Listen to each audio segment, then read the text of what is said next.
हिंदूंना विविध वचने देऊन राजकीय पक्ष सत्तेत येतात, पण सत्ता मिळताच दिलेल्या वचनांना बाजूला सारतात। यावर तोडगा म्हणून आगामी लोकसभा निवडणुकीत हिंदुत्ववादी संघटना स्वतःचा जाहीरनामा तयार करून सर्व पक्षांसमोर सादर करतील। त्या जाहीरनाम्यावर कार्यवाही करणाऱ्या पक्षालाच सत्तेत आणलं जाईल, अशी भूमिका हिंदू जनजागृती समितीने घेतली आहे। यदि हिंदुओं की ही मांग पूरी नहीं होगी तो वास्तविकता में आपको वोट करेगा कौन?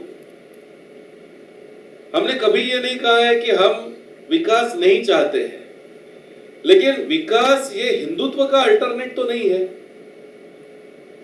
आपने अपने आप को जब से राजनीतिक स्तर पर रखा है, आपने बात राम मंदिर की है, आपने बात गो हत्या बंदी की है, आपने बात धर्म परिवर्तन के संदर्भ में कानून की है, तो इन सब मुद्दों को सत्ता में आने के बाद मात्र भूल दिया जाता है।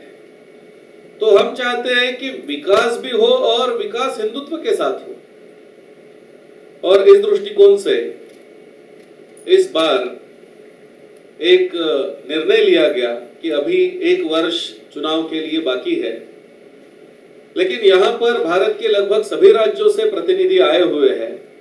तो हम सब मिलकर के अपनी अपनी राज्यों की, पूरे राष्ट्र की सभी समस्याओं का एकत्रीकरण करेंगे, उनका हो सके तो 21 पॉइंट एक चार्टर बनाएंगे, अपनी एक मांग हम रखेंगे, क्योंकि राजनीतिक स्तर पर आप क्या आश्वासन देते हैं उससे अभी हिंदू समाज को विश्वास नहीं रह गया है।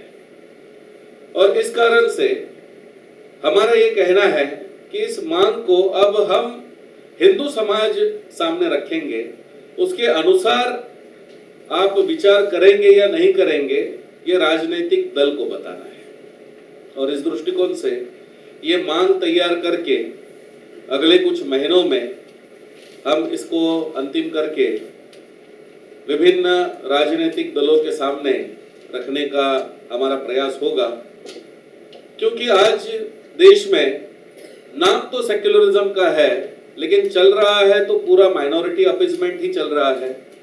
इस देश में मेजॉरिटी भी रहता है, उसकी भी कुछ मांगे हैं, उसकी भी कुछ भावना है, उसकी भी कुछ अपनी इस राष्ट्र के प्रति कुछ भावना है। तो इस दृष्टिकोण से आप उसको इग्नोर करके पूरा एक ही तरफ का राजनीति नहीं कर सकते हैं, और इसलिए ये इस मांग को इस अधिवेशन में रखा गया। सभी ने उसके बारे में अपने विचार को रखा है, और अंतिम उसका ये जो निर्णय है जो अभी हमने आपको बताया कि हिंदुओं का एक अपना स्वयं का घोषणा पत्र, एक मांग का पत्र हम बनाएंगे और उसको हम राजनीतिक दल के सामने रखेंगे, ये निर्णय हुआ है।